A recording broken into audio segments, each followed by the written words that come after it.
BPSC मनमानी कर रही है, बीपीएससी के अंदर माफिया राज चल रहा है और जो कुछ भ्रष्टाचारी बीपीएससी ऑफिस के अंदर है वो लोग चाहते हैं कि पेपर लीक पे जांच आगे न बढ़े और परीक्षा रद्द न हो। हम सरकार से मांग कर रहे हैं, खासकर नीतीश कुमार जी से हाथ जोड़कर विनती कर रहे हैं कि लाखों स्टूडेंट के साथ न्याय कीजिए और दोनों शिफ्ट की परीक्षा को रद्द कीजिए। 21 मार्च को सुबह 11 बजे बीपीएससी ऑफिस के आगे आंदोलन करने जा रहे हैं और इसमें हम समस्त अभ्यर्थियों से अपील कर रहे हैं हाथ जोड़ के कि आप लोग आइए और अपने हक और अधिकार के लिए आवाज उठाएं। पहले तो परीक्षा रद्द कीजिए ना, परीक्षा रद्द नहीं कीजिएगा तो जो 10-12 लाख में क्वेश्चन लिया है वो तो पास कर जाएगा। क्या करेंगे सर, इतना मेहनत करने के बावजूद भी जब 2.0 में टाई ब्रेकर रह के हमको जॉब नहीं मिला, उसके बाद उन्होंने बोला कि 3.0 की कुछ कमियां रह गई हैं आप में तो आप तैयारी कीजिए। तो हमने कमियां पूरी की ना। TRE 3 में मेहनत किए तो उसमें अभी सब लोग के सामने कि धांधली हुआ है, इतना सारा पेपर लीक हुआ है, हम लोग का मेहनत तो गया पानी में। हमको नहीं लगता है सर ये लोग अभी बस कुछ दिन करेंगे और फिर तो अब इलेक्शन का समय है सर, फिर सारी बातों को दबा दिया जाएगा। बीपीएससी शिक्षक बहाली तीसरे चरण की परीक्षा ली गई थी, लेकिन पेपर लीक का मामला सामने आया। उसके बाद आर्थिक अपराध इकाई जो है इसे संज्ञान में लेती है और आयोग को सौंपती है, बीपीएससी आयोग को। लेकिन आयोग कहती है जो है पुख्ता सबूत लाइए, उसके बाद जो है इस पर निर्णय लिया जाएगा कि एग्जाम रद्द करना है या नहीं। इसी बात करने के लिए हमारे साथ छात्र नेता दिलीप हैं। क्या कहेंगे? आयोग ने तो स्पष्ट कर दिया है कि देखिए परीक्षा रद्द नहीं होगी, पुख्ता सबूत आएगा तभी रद्द होगी। देखिए पुख्ता सबूत है और ये जांच रिपोर्ट में स्पष्ट हो गया है। आर्थिक अपराध इकाई जो है वो बिहार सरकार की एजेंसी और नीतीश कुमार जी का महत्वाकांक्षी एजेंसी है। उन्होंने ही बनाया है इस आर्थिक अपराध इकाई को और इन सब मामलों की जांच के लिए ही बनाया है। और आर्थिक अपराध इकाई की जांच रिपोर्ट के आधार पर आप देखिए बालू माफिया हो, कई तरह का जो खुलासा हुआ उस पर कार्रवाई हुई है। तो बीपीएससी मनमानी कर रही है, बीपीएससी के अंदर माफिया राज चल रहा है और जो कुछ भ्रष्टाचारी बीपीएससी ऑफिस के अंदर है वो लोग चाहते हैं कि पेपर लीक पे जांच आगे न बढ़े और परीक्षा रद्द न हो, क्योंकि परीक्षा रद्द होने से अरबों रुपए का इन लोग का नुकसान होगा। क्योंकि परीक्षा रद्द हो जाएगा तो जो अभ्यर्थी इसमें शामिल होंगे वो पैसा नहीं देंगे इन लोग को 10-12 लाख, तो इन लोग को नुकसान एक तरह से होगा।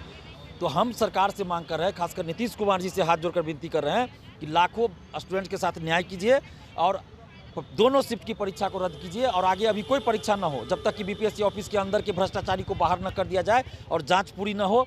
और सभी शिक्षा माफिया पर कठोर कानूनी कार्रवाई कीजिए। स्पीडी ट्रायल करके 3 से 6 महीना के अंदर सजा दिलाइए, 10 से 15 साल कम से कम सजा हो और जो अभ्यर्थी इसमें शामिल उस पर आजीवन प्रतिबंध लगाया जाए कि कभी वो कोई परीक्षा में शामिल न हो सके। सारी संपत्ति अभ्यर्थियों जो शामिल इसमें हैं और शिक्षा माफियाओं की सारी संपत्ति को जब्त किया जाए। अगर इसमें से कोई जॉब में शामिल है, जॉब में है तो जॉब से बर्खास्त किया जाए और जब तक ऐसा नहीं किया जाएगा तब तक ये न तो अंतिम घटना है न पहली घटना है। और ये जो क्वेश्चन की छपाई होती है तो प्राइवेट एजेंसी को क्यों, सरकार क्यों नहीं अपना तंत्र विकसित करती है?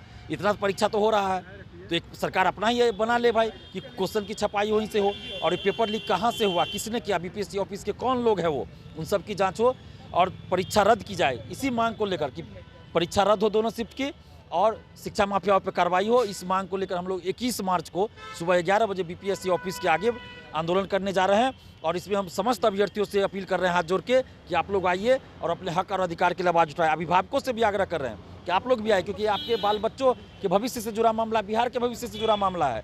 जब आपके बाल बच्चे एग्जाम देने जाते हैं उससे पहले पढ़ाई करते हैं और कितने मुश्किलों का सामना करके पेट काट के आप पैसा भेजते हैं और जब परीक्षा देकर वापस आते हैं आपके बाल बच्चे तो आपको पता चलता है पेपर लीक था। आपको कितनी तकलीफ होती है, आपके बाल बच्चों को कितनी तकलीफ। इसलिए आप लोग भी आइए और बिहार पुलिस से भी हम हाथ जोड़कर विनती कर रहे हैं कि आप लोग भी हम लोग का सहयोग कीजिए। बिहार पुलिस क्यों? बिल्कुल, हम लोग रोड जाम नहीं करने जा रहे हैं, हम लोग तो सिर्फ मांग कर रहे हैं कि पेपर लीक है और इसका सबूत बिहार पुलिस ही दे रही है।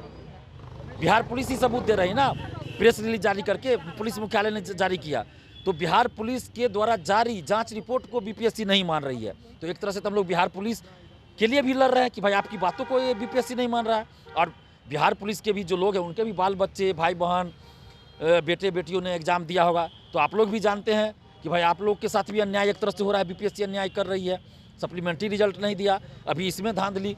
तो आप लोग भी हम लोग का सहयोग कीजिए। हम लोग सिर्फ सरकार से मांग करने जा रहे हैं, बीपीएससी से मांग करने जा रहे हैं कि परीक्षा रद्द कीजिए और सबूत दिखाने जा रहे हैं। सीएम कह रहे हैं जो भी इसमें होंगे संलिप्त उसको बख्शा नहीं जाएगा। तो बख्शा नहीं जाएगा तो पहले दिखाइए, तो पहले तो परीक्षा रद्द कीजिए ना। परीक्षा रद्द नहीं कीजिएगा तो जो 10-12 लाख में क्वेश्चन लिया है वो तो पास कर जाएगा। तो पहले वो परीक्षा रद्द कीजिए और दिखाइए ना इच्छा शक्ति कि बड़े बड़े नेताओं पे कार्रवाई कीजिए। कौन है वो नेता, कौन है वो शिक्षक, कौन है कोचिंग माफिया, कार्रवाई कीजिए सब पे। क्यों नहीं अभी तक खुलासा हो रहा है? तो कार्रवाई कीजिए, चाहे कोई भी कोचिंग संचालक हो, बड़ा से बड़ा नाम हो, बड़ा से बड़ा नेता हो। और नीतीश कुमार जी से हाथ जोड़कर विनती कर रहे हैं कि आपकी जो छवि रही है भ्रष्टाचार और भ्रष्टाचारियों पे कार्रवाई करने की छवि रही है, आप भ्रष्टाचार को बर्दाश्त नहीं करते हैं, लेकिन आपके कुछ नेता, आपके कुछ अधिकारी भ्रष्टाचार में संलिप्त होकर आपकी छवि को धूमिल करना चाहते हैं अपने स्वार्थ के चलते। तो ऐसे नेताओं, ऐसे अधिकारियों पे कठोर कार्रवाई कीजिए और दोनों शिफ्ट की परीक्षा को रद्द कीजिए। आपने कहा कि आयोग के अंदर कुछ लोग हैं, कौन लोग हैं अंदर? बहुत सारे लोग हो सकते हैं। एक तो रंजीत का नाम आया है, कई साल से आ रहा है, उसका उछल रहा है। सरकार जांच करे, कोई संलिप्त है कि नहीं है, इसकी जांच हो। और भी लोग होंगे, उसकी जांच की जाए ना। रंजीत कौन है? ये बीपीएससी ऑफिस के अंदर कोई है? अभी हमें तो जानकारी जहाँ से बहुत से लोगों ने दिया, 66वीं बीपीएससी से लोग दे रहे हैं। अब वो क्या करता है नहीं करता हमें नहीं पता, लेकिन ये नाम उछलता है बार बार। तो बीपीएससी ऑफिस के अंदर कौन है भाई ये रंजीत? ये तो जांच करे सरकार। और आर्थिक अपराध इकाई की टीम को धन्यवाद कि उन्होंने त्वरित कार्रवाई किया, ईमानदारी से जाँच किया और उन्होंने बहुत मजबूती के साथ ये प्रेस रिलीज जारी किया। क्योंकि हम भी जानते हैं कि बहुत राजनीतिक दबाव भी होगा इन लोगों पर, क्योंकि जिस तरह से बीपीएससी ईओयू को चुनौती दे रही है, पुलिस मुख्यालय को चुनौती दे रही है कि हमें सबूत नहीं मिला है आर्थिक अपराध इकाई से, पर्याप्त सबूत नहीं है आपके प्रतिवेदन में, तो ये दिख रहा है कि बीपीएससी कहीं ना कहीं ईओयू को और पुलिस मुख्यालय पटना को चुनौती दे रही है। बिल्कुल, क्या कहेंगे? आयोग ने तो कह दिया एग्जाम रद्द नहीं होगा। नहीं सर, ऐसा तो हो नहीं सकता, क्योंकि ये हम लोग के साथ बिल्कुल खिलवाड़ होगा सर। हम तो आयोग, बीपीएससी आयोग को भी यही कहना चाहेंगे और सरकार को भी यही कहना चाहेंगे कि अगर आप लोग 10 लाख 15 लाख में यू पेपर बेच देते हैं किसी से भी, तो हमें भी दीजिए जॉब। हम भी पैसा देना चाहते हैं आपको और जॉब खरीदना चाहते जी। हैं हम भी अब क्या करेंगे सर, इतना मेहनत करने के बावजूद भी जब 2.0 में टाई ब्रेकर रह के हमको जॉब नहीं मिला, उसके बाद उन्होंने बोला कि 3.0 की कुछ कमियां रह गई हैं आप में, तो आप तैयारी कीजिए। तो हमने कमियां पूरी की ना, हमने बहुत जी पूरा सारा मतलब मेहनत पूरा हमने 3.0 पे किया। और जैसे ही एग्जाम देकर बाहर निकलते हैं सर, सुनते हैं कि पेपर लीक हो गया। आपके पास पैसा है नौकरी करने? अब हम क्या, पैसा तो सही मायने तो बिल्कुल नहीं है सर, मेहनत है सर, मेहनत बहुत किया है। लेकिन सरकार को मतलब ये बात सोचना ना चाहिए सर कि हम लोग के बारे में, कि बताइए इतना मेहनत जो करके लाएं, जिस हिसाब का ये जो अभी एग्ज़ाम हुआ 3.0, इसमें इतना कट ऑफ हाई जाएगा सर कि उसका कुछ अंदाज़ा भी नहीं लगाया जा सकता है। क्योंकि 2.0 में आपने देखा था कि कितना कट ऑफ हाई गया था। तो मेहनत करने पे क्या भी लग कुछ रहा नहीं है? मिलता। बीपीएससी आयोग तो कह दिया एग्जाम रद्द नहीं होगा, जो एग्जाम हो गया अब उसी पे रिजल्ट दिया। नहीं, रद्द तो होना चाहिए। अगर रद्द नहीं हो रहा तो वो हम लोग के साथ खिलवाड़ होगा, हम लोग के मेहनत के साथ क्या खिलवाड़ कीजिएगा होगा। रद्द नहीं होगा तो? नहीं होगा तो क्या करेंगे? हम लोग आंदोलन कर रहे हैं, आंदोलन करेंगे। उसके बाद इस पहले तो हम लोग अनुनय विनय कर रहे थे।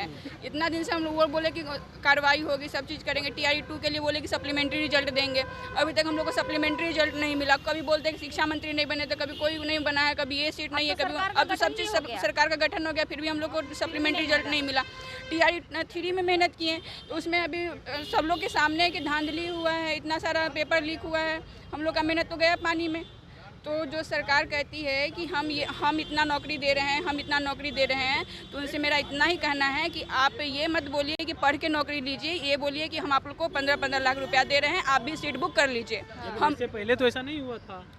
नहीं, इस बार खुलासा हो गया इसलिए ना पता चल रहा है। हुआ तो TRE2 से ही हो रहा है, लेकिन उस समय पता नहीं चला। इस बार खुलासा हुआ है, तभी हम लोग को पता चल रहा है कि हाँ उस समय हुआ है, क्योंकि उसका नए शिक्षा मंत्री से मुलाकात करने गए आप लोग? जी बिल्कुल। हाँ, बहुत सारे लोग हमारे जो साथी हैं वो लोग गए हैं, मिलने हैं। हम लोग क्या कहा उन्होंने? उन लोगों ने उन्होंने यही बोला कि नहीं, हम लोग इस पर कार्रवाई कर रहे हैं और जो दोषी हैं उनको सख्त से सख्त का हम लोग कार्रवाई करेंगे। लेकिन हमको नहीं लगता है सर, ये लोग अभी बस कुछ दिन करेंगे और फिर तो अब इलेक्शन का समय है सर, फिर सारी बातों को दबा दिया जाएगा। चलिए, बिल्कुल। तो अब सुन रहे थे क्या कुछ कह रहे थे तमाम जो छात्र हैं और छात्र नेता, इनका कहना है कि बीपीएससी शिक्षक बहाली तीसरे चरण की जो परीक्षा ली गई थी उसे रद्द करना होगा, नहीं तो अब हम लोग सड़कों पे उतरेंगे। Kamlesh Kumar, live Bihar, Patna. Live Bihar YouTube पर सब्सक्राइब और Facebook पर लाइक जरूर करें।